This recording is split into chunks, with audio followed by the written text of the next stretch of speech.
That's a good start when you forget to turn yourself on. There you are. Good morning to, let me see, good morning, Jim Turner. Good morning, Footy Williams. And good morning, apparently, to Mary Herbert. Can't see Mary Herbert in the chat, but thank you very much indeed for being here. And Andy Darvell, who has gone back to the 90s and said, "What's up? Good morning to you." And morning, folks, from William Forrest from the Attachment Company. Morning, William, your famous spreading cert. Now, and Chris Ford is here as well. Good morning, Chris. Good morning, everyone. How the devil are you doing this fine day? We're going to start. No, I'll tell you what, I'm going to switch it around. A quick question for you. And the question is this. I can't find it. The question is this. Do you ever find yourself stressed at work?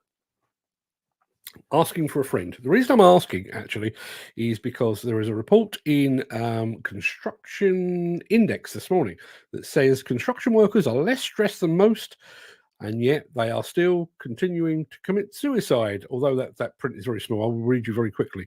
According to the Health and Safety Executive, construction industry workers are statistically less than half as likely to suffer from work-related stress, depression, or anxiety than the working population as a whole, and yet they are 4 times more likely to take their own lives. Now, my belief here is obviously no survey can ever ask everybody in the industry a specific question, but just as a straw poll, people, do you ever find yourself stressed at work? We will come back to that. Obviously, a lot of stress around over at Squib Group. According to a report in Construction News yesterday, the majority of the staff have already been let go, and the company has actually applied for administration. There will be lots of ex-employees and those within the Squib supply chain who will obviously be eager to criticise the company and accuse it of greed and mismanagement. I understand all of that. Always the case whenever a company folds and people are laid off. All I can do is speak as I find, and I always find them an absolute pleasure to deal with. One thing I would say, if you are one of those former employees of Squib Group and you've been laid off, I can't wave a magic wand and find you a job, but I am pretty well connected. So if you're one of those people and you're looking for a new position, please drop me a line, and I'll be only too happy to share it with my network and see if we can get you back into sensible employment.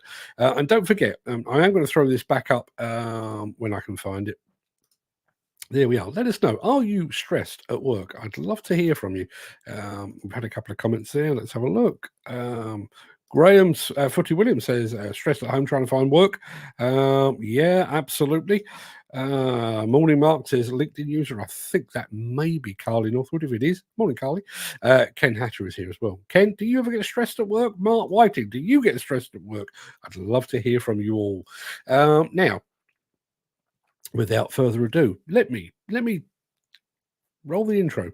Post the question of the day, which is an absolute belter today. Honestly, you'll love it when you see it. I'm going to post the question of the day and get this show on the road. And this is how we do it.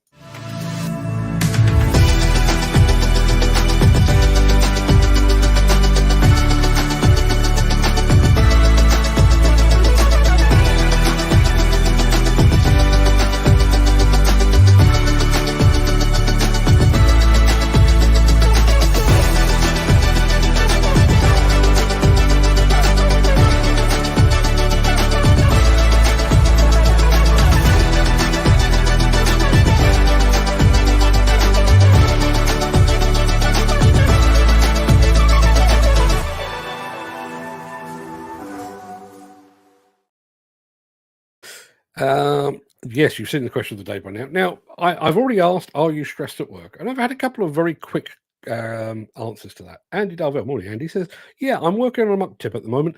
Tipper drivers do my bloody head in. They are sheep and follow each other's ruts. I shouldn't let it get to me, but stupidity does my bloody head in. Ken Hatcher says, always stress me. Normally if mud splashes my machines. Footy says, I know what you mean. Get frustrated at tipper drivers. They do my head in. Think about all the things that you could potentially be stressed about. I mean, you've got the obvious thing with construction. You don't know when your next pay packet is coming in half the time. You've got no idea whether you are employed when the job that you're on at the moment comes to an end. You've got all of that. Plus, you've got the fact that you're working often with people that don't know what they're doing. Above and alongside, you've got all of that as well.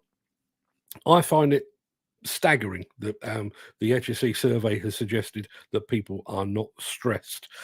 Jim Turner just countered to that. No, I'm not stressed. I like to voice my opinions and resentments. That's what stops stress. Keep venting. Keep venting. Why do you think I started this show in the first place? Precisely to do that. Now it is. What is it? Yes, it is Thursday, the 23rd of November. Welcome to the Breakfast Show. I am your host, Mark Anthony. In today's show, we're visiting a mega mine with XCMG. Sandvik pursues a diesel electric solution, how massive mining trucks are protected from fire, and how Volvo machines are playing a vital role in the Windy City. That's Chicago to you and me. Plus, the tilt rotator that has taken New Zealand by storm. You may not have seen this one before, but first, we're going to peer back through the mist of time to see what was happening on this very day in history.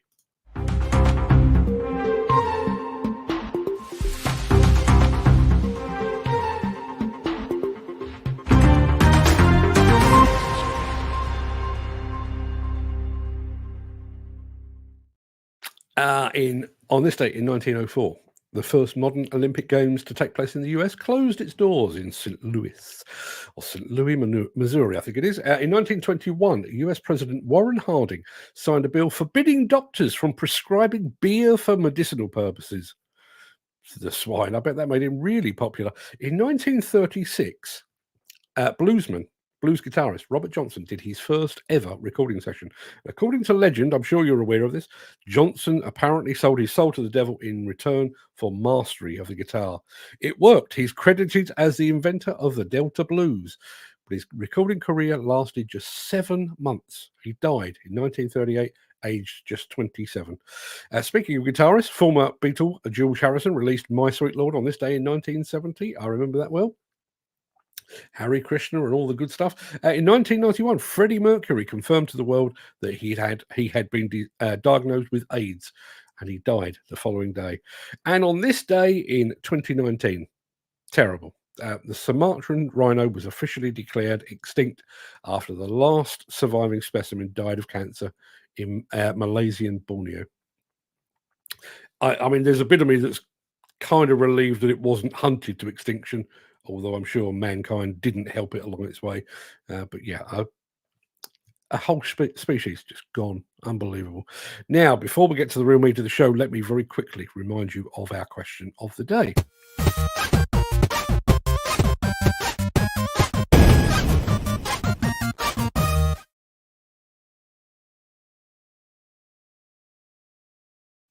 Yeah, this show is now so big that we're actually importing our questions of the day all the way from Tenerife.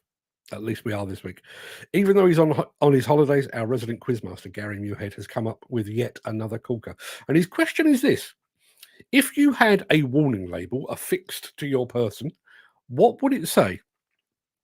In truth, mine would probably say something like, do not disturb ever, with a big exclamation mark. But I'd really like it to say this. That's one of my idols there, punk singer turned author Henry Rollins. He actually said he describes himself as unnervingly polite and capably violent. I mean, I'm not particularly polite, and I've never been even remotely violent, but would make a great warning sign, wouldn't it? Yeah, Henry Rollins, my absolute idol. But what about you guys? What would you have, guys and girls, actually, because we have some in the audience? What would you have as a warning label attached to your person? And you can put it wherever you like, but what would you have on a warning label? As I say, do not disturb is probably mine, but let us know in the chat. We'll come back to that at the end of the show. We're going to take you off to an absolute monster of a mine in a second, but first this.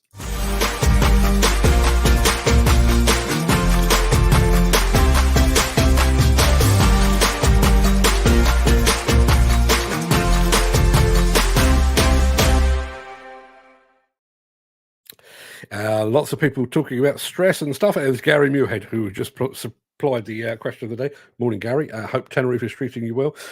Tom Whiting says, not stressed now, but used to be. I moved to a fairly regular customer working with a good lad and a decent manager helps a lot. Yeah. Listen, there are exceptions. Off the top of my head, I think Ken and Jim are kind of where I found them employment-wise. But there are some people within this industry, or within this show rather, or within the audience, that are moving from job to job to job. Do you? I'm well aware of the fact that jobs come to an end and projects come to an end and stuff like that. How many of you actually moved because of the stress? A boss that doesn't actually know what he's talking about, colleagues that are absolute a-holes and stuff. Love to hear from you. Now, those of you that are on site today, I'd like you to take a look around. Look out the window of wherever it is you are. If you're in a cab, take a look around. How many other machines can you see? 2? 5? 10 possibly? Okay, now take a look at this.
How many machines was that, do you reckon? How much fuel? How many operators? How much employment? And as Andy Darvell has just said, how many tons are they producing during a day? I wish I knew the answer for that.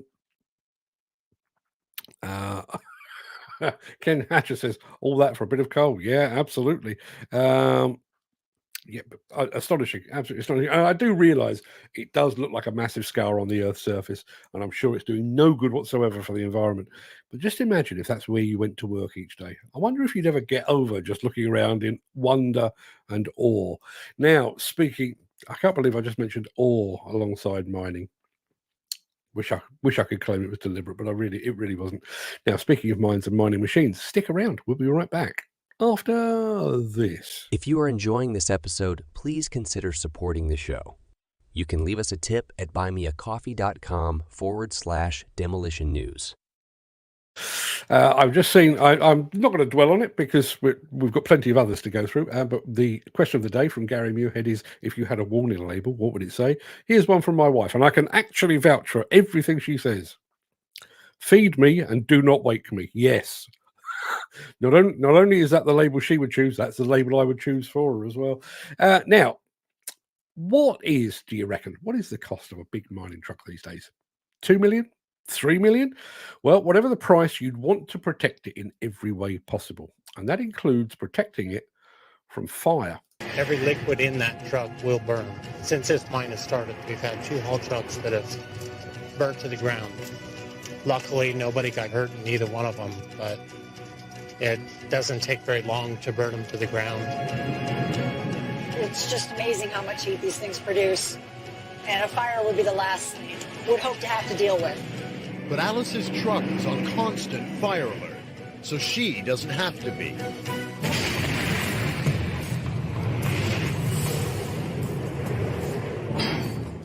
Under its skin, 330 feet of stainless steel pipes act as life-saving arteries. They connect to tanks of firefighting powder. High-pressure nitrogen canisters are poised to blast the powder to 36 high-precision nozzles sitting in every corner of the truck. It's a giant network of chemical sprinklers that evolved from the world's first automated firefighting system, invented in 1723. The Fire Annihilator. A capsule filled with gunpowder was suspended in a barrel of water and connected to heat-sensitive fuses. Any fire would light the fuses, which would ignite the gunpowder and blast the water onto the flames. 300 years later, the megatruck swaps gunpowder for nitrogen, but it still has fire-sensing fuses. Excessive heat triggers a mechanism inside them that shoots the firefighting powder at high pressure to all the truck's potential hotspots. It's a system clever enough to kill almost any fire. I feel like sometimes my baby girl is watching out for me a little bit. I just feel like she's watching my back. Safety protocol calls for regular fire drills across the 30-strong fleet. You take the one tank, you take the second tank. $16,000 worth of fire suppressant powder must be set to shoot in seconds. This is life and death. We need these systems to work properly so these drivers can get out and get back on the ground safely. These trucks can burn very quickly. And you have a lot of heat, a lot of possibility of things catching on fire in the engine compartment. Could be a firebomb on this thing. This is your main area that if there is going to be a fire, this is where it's going to be. To test this truck, You ready, Taylor? Yeah, go ahead. they warm up one of the heat-sensitive fuses to trick the system into thinking there's an engine fire. Driver Doug has just 15 seconds to evacuate. All right, guys, moment of truth. Here we go.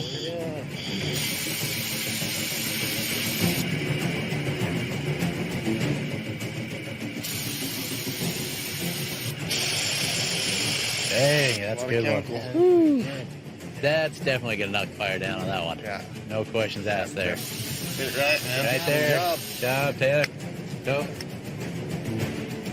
240 pounds of chemical laying on the ground. There it is. Let's clean that up. I've got to admit, I've never actually thought about that before. Every fluid on a truck like that, and on an excavator, a wheel loader, a dozer, all of them, fuel, hydraulic oil, lubricants, all of it potentially highly flammable. And I think if I'd spent 2-3 million on a new mining truck, I think I might be inclined to invest in a fire suppression system as well. Talk amongst yourselves. We'll be right back after this.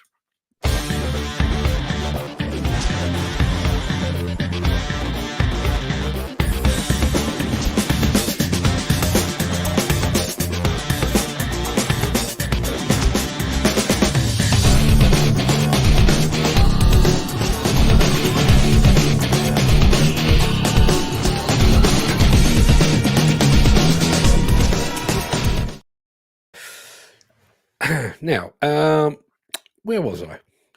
Yes, we're going to stick with mining for just a little bit longer. Here in construction, we're constantly discussing the notion of alternative fuels. Should it be HVO? Should it be electric? Should we wait until hydrogen pitches up? Meanwhile, those clever so-and-sos over at Sandvik have decided to take the best of two worlds. Burncut's very interested in diesel-electric technology. We see it as a stepping stone to the future drive systems that are going to be used in mining equipment. We know the electric drive offers a lot of productivity improvements and advantages. We also value the efficiency and flexibility of diesel. So it's really a match made in heaven. My name's Dave Kilkenny. I'm the General Manager for Raising Australia, which is the vertical development division, and I'm also responsible for projects within the Burncut Group. Burncut's been using the Toro load and haul equipment really since the company began in 1987. Burncut's taking this opportunity to partner with Sandvik for the diesel-electric truck and loader solution, because we have a very long history of using the Sandvik equipment, and we've had a lot of successful partnerships with Sandvik in the past, particularly in the drilling environment and in the automation environment. So it's just a logical step to move forwards with the load and haul product. We believe that the diesel-electric option will offer us a lot of benefit in improving productivity, improving efficiency and utilisation of our equipment, and also being able to offer a better solution to our clients.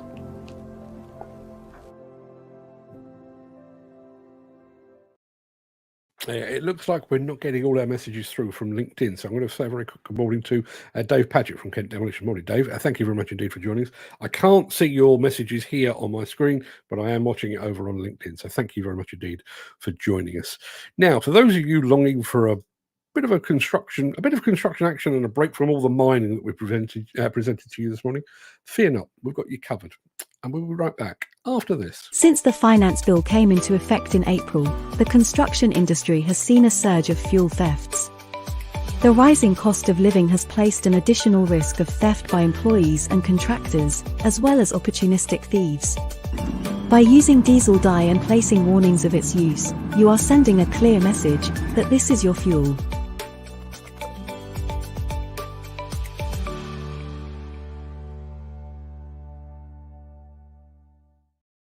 I do need to share this very quickly. I've just sent a message to Ed Butler, who's joined us for the first time in a good few weeks, and I said, "Good morning, Ed, and welcome back." Peter McKenna then complained that I hadn't said welcome back to him, so I said good morning to him. He then sent me one saying, "Good morning, Mr. Anthony," and then followed it up with, "How many read my last comment like you were at school again?" I did. I actually had a library teacher at my high school who didn't even bother learning our names. Her favourite expression, if you were running in the corridor, if you were chewing gum, if you were being a bit too friendly with the girls, her opening line was always, that boy. That is my biggest memory of being at school. Now, I'd like you all to wrap up, if you would be so kind, because we're off to the Windy City to see how a contractor is using Volvo equipment in a contract to overhaul the city's transit system. I think you'll enjoy this one. Walsh takes on such interesting work. You never have a dull moment. It makes you want to come to work. My name is Rick Anderson. I am a general superintendent for Walsh Construction. This is a CTA RPM job.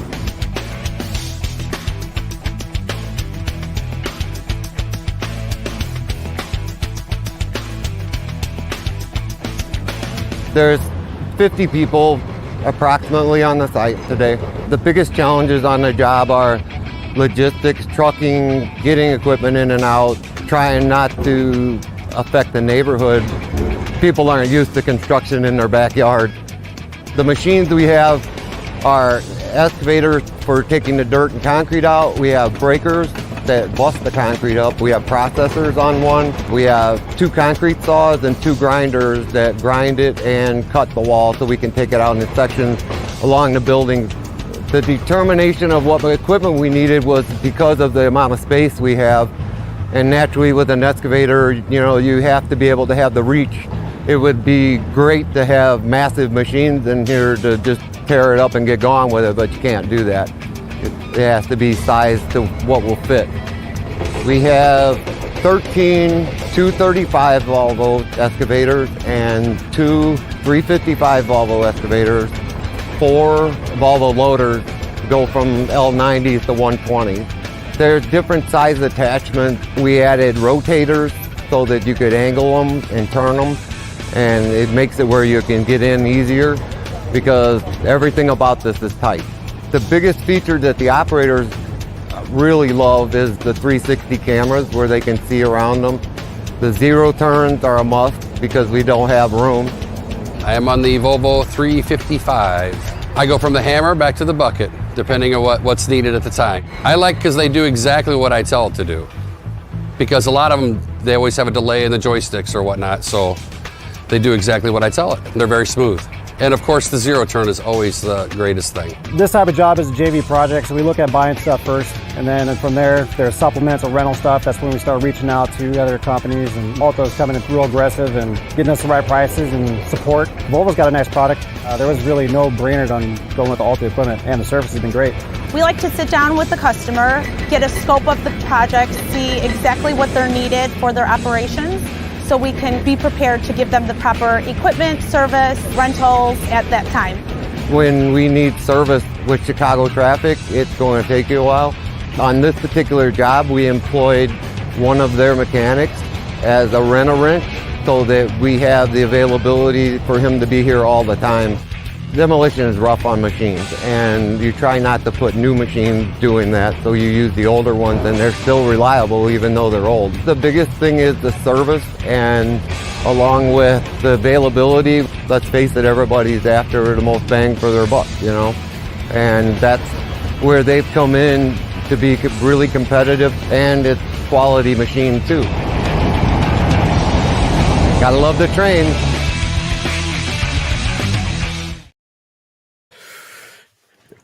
Quite a project, right? And let's be honest, if you had a project of that magnitude and importance, you'd probably choose Volvo as well, right? Well, I would anyway. Got a final film to show you. You may or may not have seen this before. Stick around. If you would like to buy a limited edition Break Fast show sticker, head on over to buymeacoffee.com/demolition news/extras. William Forrest just said, dust cannon would surely be more efficient than a man with a hose. I totally agree. I like that rent-a-wrench idea. Yeah, imagine. I know, I've mentioned this before. I know when Armac are doing an overnight possession on a bridge, they actually bring in Pertec, but not just any Pertec. They bring in Pertec Birmingham to be on standby to take care of their hoses, because Pertec Birmingham is their nearest, and they know the Armac equipment fleet. So even if they're working down south, way up north, Pertec Birmingham are on standby on site. Rent-a-wrench, like the idea. Now, if I asked you to name a tilt rotator brand, what would you say? I'll save Gary Muirhead the problem of actually typing, because we all know he'd say steel wrist. Some might say Encon, others might go with Rototilt. But there are others out there. In fact, there's another one that has taken the industry in New Zealand by storm. And this is what it looks like. G'day guys, so I'm Logan from Attach 2 obviously. I'm here with our mini tilt. Our mini tilt's a little star because we launched it in January 2020 and now today we have market share in the 1.5 tonne class in New Zealand. So very successful product. I want to just go over some brief benefits and key features of the unit. So the casting, it's constructed from Biz 80 casting. So obviously a high tensile steel with to give you maximum longevity. So your wear isn't on the unit itself; it's more on your pins. Very precise fitment, being cast and going through a 5-axis machining centre. So you've got within 0.2 of a mil tolerance with your pin centres top and bottom, and your internal faces machined precisely to the excavator model, and your pickup between your ears on your attachment also for the width of the unit. This particular unit is a 35mm pin, top and bottom, comparing to a conventional system or a conventional kit, which is a mechanical hitch or a draw pin hitch and a tilting bucket. We're 130mm shorter than your conventional kit, so getting a lot more breakout than a conventional setup.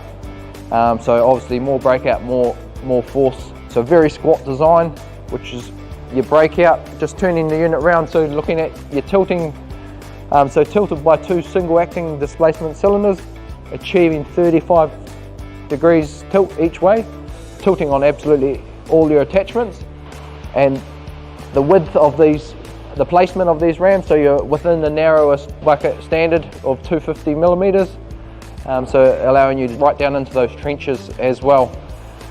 The unique placement of these cylinders also has opposing force, so you don't develop a neutral position in the centre joint where you get chattering or wear, it's always got opposing force, so you're holding nice and snug and tight. If you're familiar with tilt buckets, you do get slop and wear over time.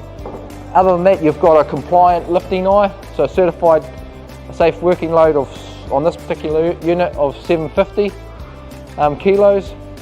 And then what also comes with it are hardened greasable pins, induction hardened greasable pins on the top, and also through the center joint here, which you have replaceable bushes as well. So achieving faster bucket changes, tilting on absolutely everything, eliminating the risk of contamination, and an industry leading warranty. I don't think you can go too far wrong with our mini tilt. Thanks.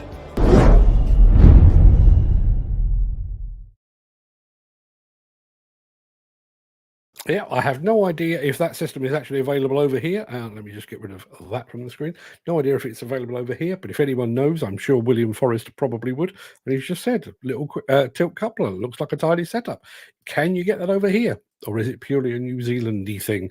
Love to hear from you if you know. That's going to pretty much wrap up the main part of this morning's show, but I've got lots to talk about stress and fire and anything else we care to come up with. So I'm going to roll the outro in just a second before leaping gazelle-like over into the chat to see what you're all saying today. If you can't stick around, please stay safe. Look after yourself, your family, your friends, and your colleagues. If you know anyone that has been working at Squibs of late, be nice. If you do hear of any work that might be potentially useful to them, let me know, or better still, let them know, and we'll try and make the two and get these guys back into work. In the meantime, look after yourself, your family, your friends, and your colleagues. If you do have the time and the inclination, however, please stick around, because I will be back with the Craic immediately after this final word from our key show sponsor, those fine folks at MB Crusher.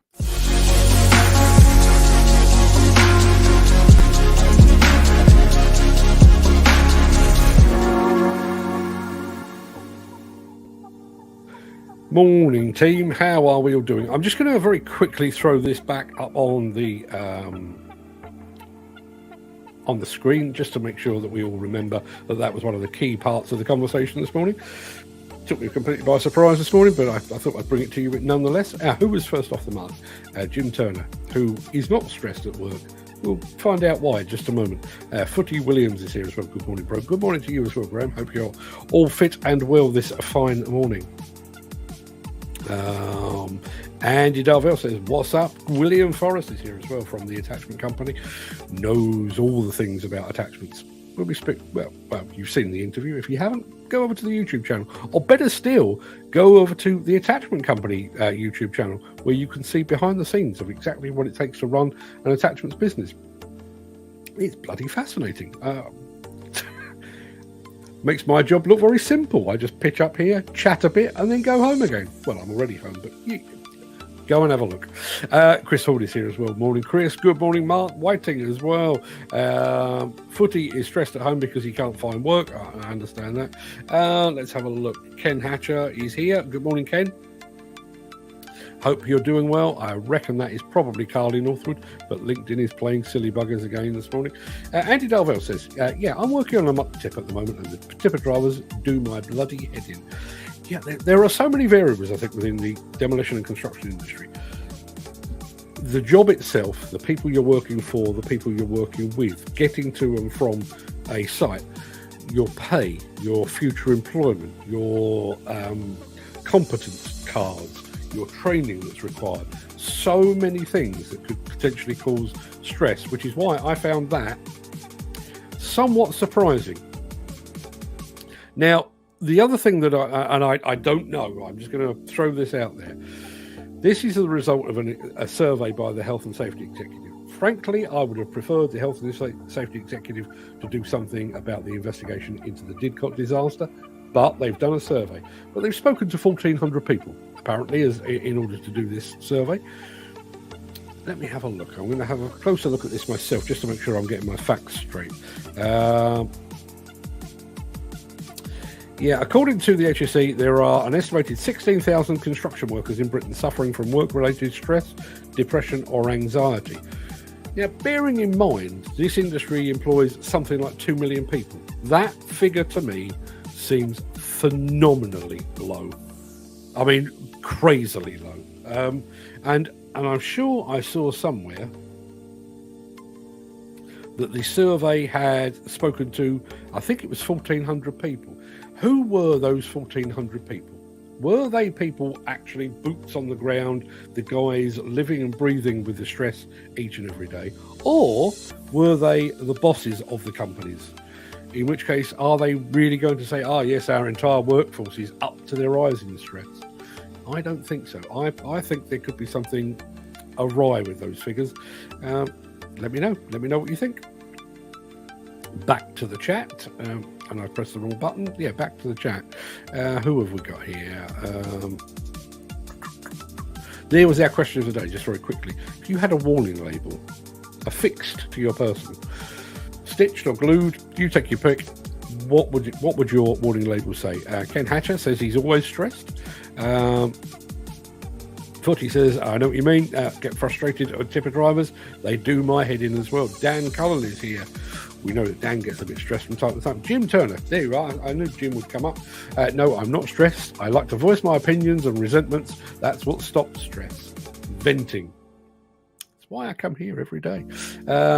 I'm not sure. I think that may well be Carly saying, lovely gesture for you to offer to help any Squib employees. Tough times. Yes, it is tough times. And obviously the same thing goes for those that found themselves unemployed as a result of the collapse of McCormack Demolition about a week or so ago. Listen, I have no influence. I'm not saying I do, but I do know a shit ton of people, and I'm very aware of jobs that are going on and roles that need fulfilling. So if you are one of those people in demolition that needs a bit of a guide in the right direction in terms of finding some alternative employment, please drop me a line. Come here, speak to me, or LinkedIn, or go to demolitionnews.com. You'll find my contact details there. Just hit me up and I'll do what I can. My stress is people bullshitting about their goals and people's lies about fake jobs, and I like to vent this. No problem with venting. There's a bit of me that would quite like to be. Do you remember back in the day when the old Tom and Jerry cartoons, where for one reason or another Tom had to be quiet, and Jerry would sort of hit him on the toe with a big bloody mallet, and he'd have to run around the corner and then scream and then come back in again? That's me.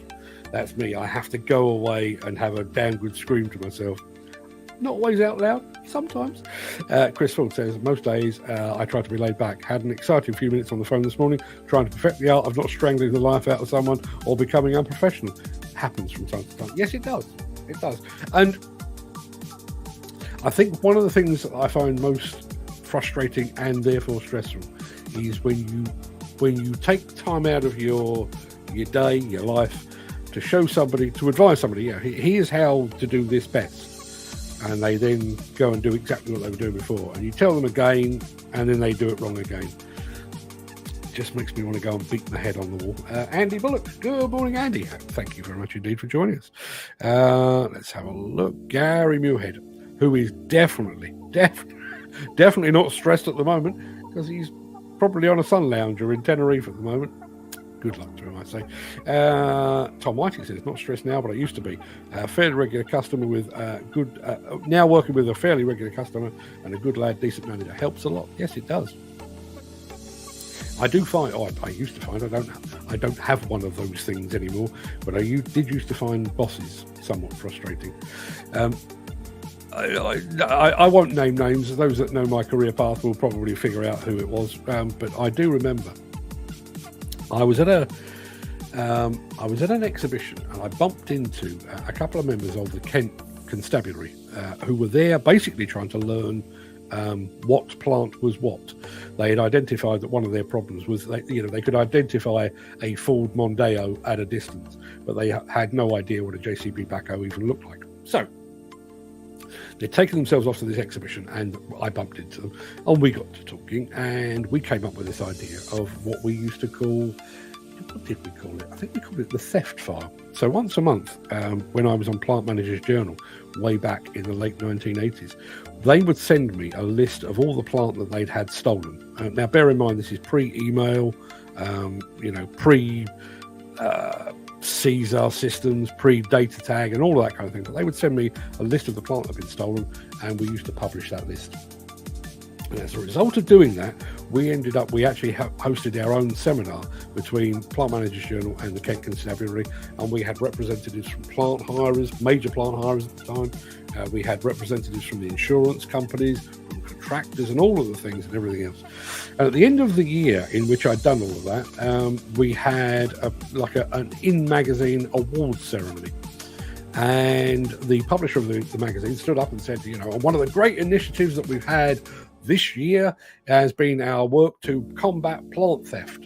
And here to accept the award is, and it was my editor, not me. He had done nothing.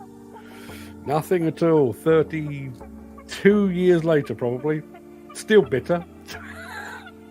That's why I get stressed. Still bitter. And I can hold resentment for decades, trust me. I think a little bit of stress does you good. I have to say, I write best when I'm on a tight schedule. I guess because I learned my trade in weekly magazines, so I didn't have time for procrastination and years of research. It was literally a case of, you've got a magazine out, the next one's coming down the line, get the damn thing filled. So yes, I quite like that. Ken Hatcher says, Kerry is back from Africa today. Kerry, welcome back. I haven't seen you in the chat, but welcome back. How was Africa? Dan Cullen says, I try not to get stressed. I sometimes laugh at people when they try to push the wrong buttons. Yeah, I know the feeling. Dan Cullen, so question of the day was, if you had a warning label, what would it say? Dan says, do not frustrate as only one button if pushed. Okay. Jim Turner says, beware. I like this one. Beware. My behavior, attitude, and honesty are a direct reflection of how you treat me. Wow. Chris Ford, pull my chain at your own risk. These are all very much the same, aren't they? Ken Hatcher is very protective of the look of his machine. Says, stop, no dirt this way. I'm still going with mine. Unnervingly polite and capably violent. I wish I was capably violent. Don't call me sir. I'll never be knighted either. Don't call me that. I hate it. I may have done that in the past. Question of the day. I'm usually quite calm, but if pushed beyond the levels, there's no turning back. It sounds like the entire audience is just on a knife edge. They could go off at any moment. Let's have a look. Now, talking about safety of employment, how's this? I have to say, I've kind of got it, sort of got it beat, but Ken Hatcher says, I had one job on a backhoe for 30 years, been with the company now 8 years, 2 jobs in 38 years. Yeah, I mean, no, you beat me, actually. I've had 2 in 35. So you are ahead of me slightly. Dan Cullen enjoying the XCMG film. That would be my dream, working amongst all those machines. Yeah, I wouldn't mind a few days at that. I think it was in Mongolia. I'm not entirely sure. Andy Darvell says that is insane. And I know somebody does actually say it here. Can you imagine that in the UK? No, I can't. But can you imagine just the sheer scale of that? Now, obviously, they are sensible enough to ensure that they're going to get their money back as a result of digging all that coal out of Mother Earth. But just looking at it and thinking, you know what we need? We need about 400 dump trucks. Just boggles the mind. Andy Bullock's warning label would say, I value your opinion, and then he'd do it his way. Fair play to you. XCMG have their foot in that gate. Yeah, they most certainly do. Jim Turner was enjoying the music. Andy Darvell says the productivity must be off the scale. How many tons are they producing per day? Lord alone knows. And I guess in terms of coal tonnage, that would be one thing. But that's an open cast mine. How much overburden are they stripping on that place? Just unbelievable stuff.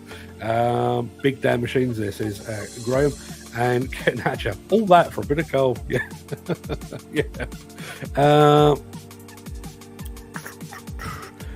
Peter McKenna, no worries. He got talking to a trading company, completely lost track of time. the intro that I play at the beginning of the show, just to start the thing up, is about 1 minute and 40 seconds. And at about 1 minute and 39 seconds, I realised I was sat here without the glasses and without the hat. It would have frightened the bejesus out of you this morning. I'd have been facially naked. And nobody needs to see that. Yeah, Dan Cullen says insane. Imagine that in the UK. No, I really can't. My wife's warning label, there you are. Feed me and do not wake me. Not necessarily in that order. Peter McKenna says, struggling to get funded training for other plants. It's an interesting point, this. Struggling to get funded for other... struggling to get funded training for other plant. Wouldn't you have thought that disabled people would have access to funded training? Like banging my head against a brick wall and good morning. Yes, you would. Yes, you would. I mean, bearing in mind, you come with a whole heap of experience and we have a skill shortage. Would it really be that much to ask? Would it? I don't think so. Gary Muirhead's warning label would say, warning, stupid people around this area will receive a slap. We're all of us just teetering on the brink of violence. Ed Butler, who we haven't seen for quite some time. Good morning. It's been a while because I'm currently working nights. Go to bed, Ed. But thank you for joining us. You've been sorely missed. Yeah, we're talking about fire suppression. Graham says, I saw one go up on a rubbish tip once. Actually crazy. Yeah, I've seen footage. I've never actually seen one live, but I've seen footage of trucks that have caught fire. And I also saw one of a landfill compactor. Can't remember what make it was, but that went up. And just astonishing. And I know it was overstating things slightly because it was a fire suppression film, but when you think, all of that diesel, all of that oil, all of those lubricants and greases and everything else, everything about it, apart from the steel it's made of, flammable. So when they go up big time. Peter McKenna reckons it's a legal requirement, or it's going to be a legal requirement, to insert fire suppression in agricultural and construction plant equipment. Was not aware of that. I know there are some applications where that is becoming the case, recycling plants and so on down the line, but I think that's long overdue. Why are they not being fitted as standard? Feel free to answer that. Let's have a look. Gary Muirhead says, I've seen what they go off by accident. Wow, what a mess. Yeah, those fire suppression systems, they do make quite a mess. And there was a bit of me that watched, I was watching in awe, the way that system was protecting the machine. But what did he say? 230 litres of chemicals on the floor or something like that. Do we want that? Is that a good thing? Do we really want chemicals on the floor? I'm better than burning the man alive, I grant you, but do we really want chemicals on the floor? Mick Norton's joined us as well, probably tucking into a nice big turtle sarnie as we speak. Morning, Mick. Peter McKenna says one went off when we were stripping a shredder a few years ago. Good job we had respirators on. Took 3 washes to get the powder out of our boiler suits. Yeah, they certainly do go off when they go off. I know Peter's thrown up a few suggestions for our trip down memory lane, but I particularly like this one. In 1915, pack up your troubles in your old kit bag. The famous First World War song was published by Felix Powell and George Asaph, who were really 2 brothers from Wales. Okay, didn't know that. Know the song. Have been known to hum it from time to time. That's a tight job. That was the one from Chicago. Yes, it certainly was. There's Glenn Johnson saying, good morning, everyone. Good morning to you as well, Glenn. Back to the subject of fire. Peter McKenna says, my mate's combine went up in flames a few months back. Even with fire suppression, it still burnt to the ground. Yeah, I know there was an incident. I'm trying to remember. I think it was one of Andy Kane's high-reach demolition excavators caught fire maybe a year ago or so. And literally, it went up, and all they could do was just stand back and allow it to burn. Nothing they could do about it. That's a lot of money's worth. Yes, I totally agree. That was the Volvo fleet on that Chicago transit system. Sleek operation, most certainly. Dust cannon would surely be more efficient than a man with a hose. William, I entirely agree. And bearing in mind, take these 2 comments together. That's a lot of money's worth. So they have spent millions, properly millions, on a Volvo excavator fleet, plus all of the attachments, plus the man with the rent-a-wrench. And then they've got to guy with a hose pipe trying to keep the dust down. Would it have really been that hard to have said, let's have a couple of dust bosses on this as well, shall we? Yeah. Rent-A-Wrench.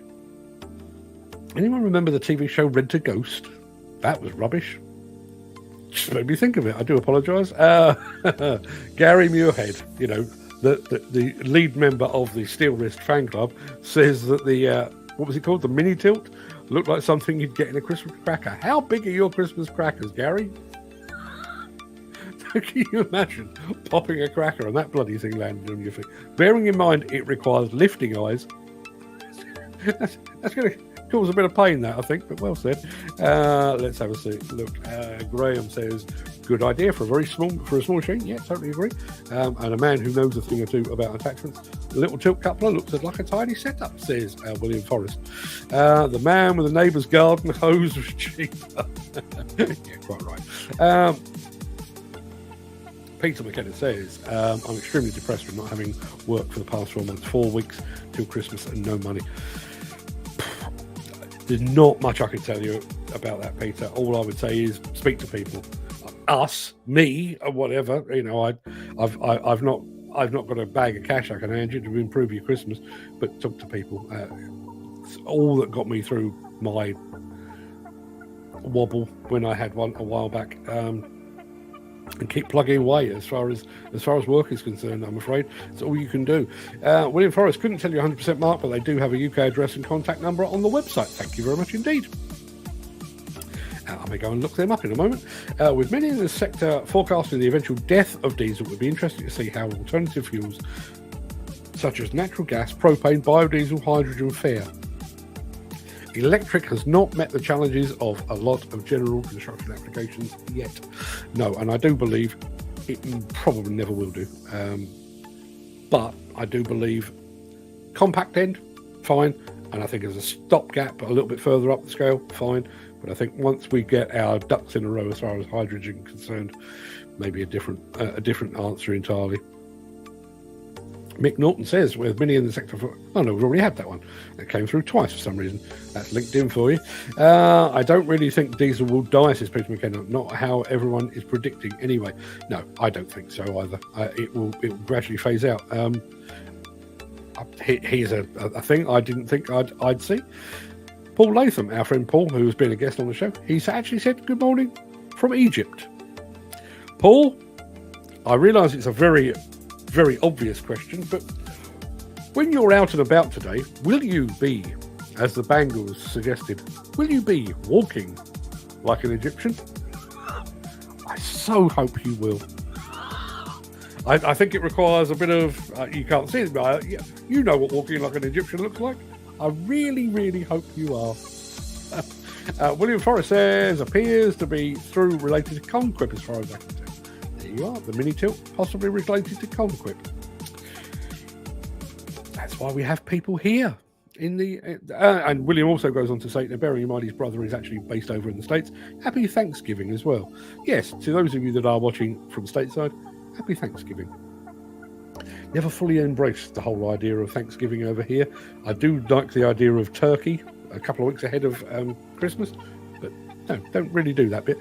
Mick Norton says, HSC, 1,400 representative sampling on suicide debate, ridiculous to the extreme. Totally agree. It's like asking 3 men in the street, do you think Rishi Sunak is doing a good job? And 2 of them saying yes. That doesn't actually make it true. Dan Cullen says, I think that's wrong. I see so many people and they are stressed on jobs about wages, travel expenses, machines broke down. Those 1,400 people are probably agencies, bosses. That's totally wrong. That would be my feeling as well. Peter McKenna, again, another person that's on the knife edge of violence. Question of the day, what would your warning label say? Don't press the wrong button. Just don't. Andy Darvell says, don't piss me off when I'm tired. Now, you know that I mentioned my wife's one about don't wake her up. I take her a cup of coffee in the morning because I'm up first. And I put the coffee down beside her and then I tap her on the foot so I'm at a safe distance because she is guaranteed to wake up snarling like a Tasmanian devil. Seriously, don't wake her up. Let's have a look. Peter McKenna says, more than 4 in 5 construction workers saying they feel stressed at least some of the time during a typical week. That's more like it. Chris Ford, stress, the impulse to kill someone while appearing cool, calm and collected on the outside. That's all it is. That is all it is. Peter McKenna says, the main causes of stress are physically demanding work, poor communication, labour shortages, too much work, unrealistic deadlines and conflicting demands, all of which obviously are very much the norm in construction. Read on, as our Branderton construction lawyers did. So he's taken that from our website. But yes, absolutely true. Pretty much everything that is likely to cause stress is precisely how we work in construction. There you are. Dan Cullen says, I'm working with a great employer at the moment. No issues. Always answers to any queries. That's how it should be. The main causes of stress, I know we've had that one. Ed Butler says, I've suffered with stress, anxiety and anger issues. It has affected my personal and family life. Currently seeing a professional every week, and it does help me massively. I'd recommend it to anyone. To see a specialist, talk about your feelings. We all need an MOT on ourselves now and again. Good advice. Not advice that I've taken myself. I did one counselling session when I was having my odd moment. Didn't work for me at all. Just not my thing. And I was sent to group counselling. Maybe that was it. Maybe I just didn't like listening to other people's problems. I'm too self-centered for that. I'd much rather sit there and vent about my own.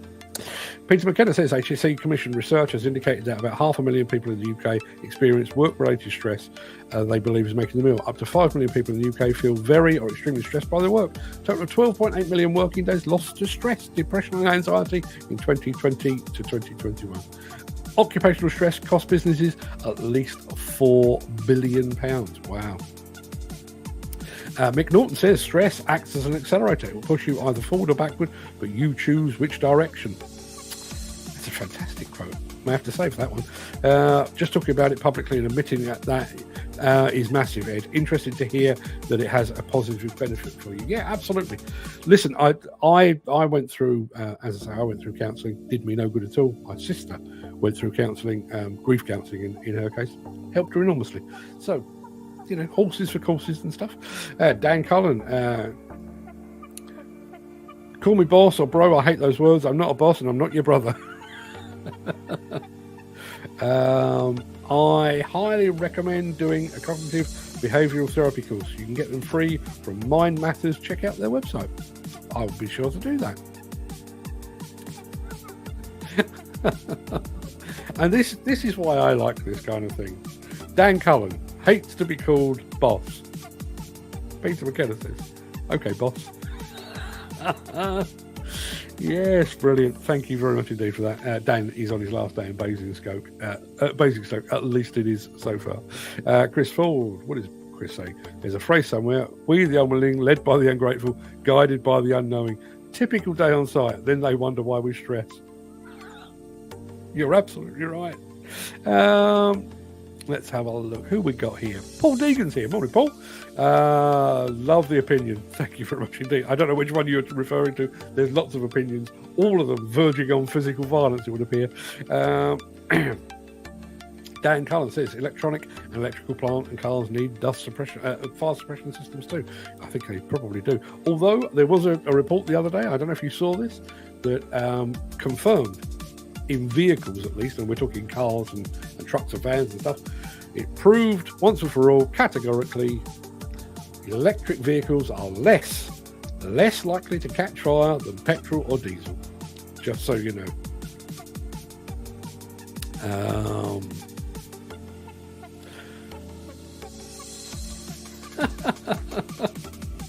I completely forgotten that. Yeah, Rent-A-Ghost. I remember Mrs. Popoff and Grot Bags. Grot Bags was the witch, wasn't she? Big round lady with a... Didn't she have like a green face? I seem to remember Grot Bags having a green face. I may actually attempt that as my wife's new nickname. If I'm not here tomorrow, you'll know why. Rent-A-Wrench has been about for years. Used to be called Ladies of the Night. Yes, I can feel my nuts tightening as we speak. Thank you, Chris. Have we had any more information on more hydrogen fueling stations opening up across the UK for plant? I haven't. And unfortunately, I think plant will be very much secondary. I would imagine that the network will be aimed primarily at vehicles rather than equipment, first and foremost. And we will be playing second fiddle, as we so often do. I thought that in the UK, a fire suppression system is not a legal requirement for engineering agricultural plant. We'll be interested to see any link to the contrary if I've missed the legislation.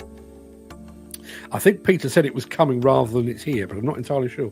Fire suppression in the airport hangars is an amazing sight. I'll post a video on the WhatsApp group. Please do that. I'd like to see that. Dan Cullen says, I doubt diesel or fuel will ever become obsolete if they can't find a proper, reliable alternative. Electricity under strain. Hydrogen is challenging to keep up with demand. That's unfortunately, this is the problem when you make grand decisions from an ivory tower. You know, we're doing away with diesel. Okay, so what are you going to replace it with then? Let's have a look. Mick Norton says, fire suppression. What is legally required is a fire risk assessment, which may reveal that a fire suppression system is in need of installation, he says. Even psychologists need an ear sometimes. Some people are like clouds. Once they go, it's a beautiful day.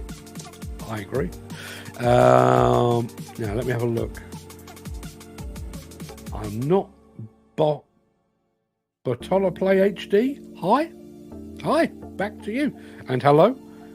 And yo, yeah, all of that too. Thank you very much indeed for joining us from over on the YouTubes.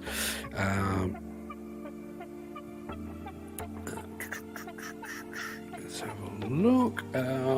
It's not stress that kills us, it's our reaction to it, says Peter McKenna.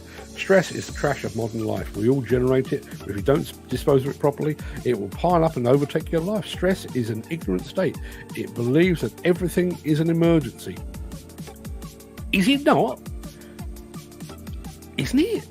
Do you mean I can turn up here whenever I feel like it, rather than 10 o'clock sharp with my naked face? Dan Cullen says, guys, I know personally it's okay to call me that, but strangers boils my blood. Okay. Dan, I'm going to stick to calling you Dan, just to be on the safe side. We don't want anyone going off. Because it does sound like you all have a very, very short fuse. I'm so glad that Gary came up with that as our question of the day today. Right, people, I've got places to be, and I've got to get there and get back because I've got a Zoom call a bit later on. Have a fantastic day. Yeah, thank you very much indeed, Peter. You do the same. I'm going to love you and leave you. Back tomorrow for the final show of the week. Please stick around. No, don't stick around. Be back tomorrow. It's good to talk, he says. It is. Which is just as well, because frankly, it's what I do for a living. Have a wonderful day, lads, and stay safe. Yeah, please do. And you know what else is? Have a great day, guys. All of you, go and have a great day. I'll be back here 10 o'clock tomorrow, bright-eyed, bushy-tailed, with my face fully clothed. See you then. All the best.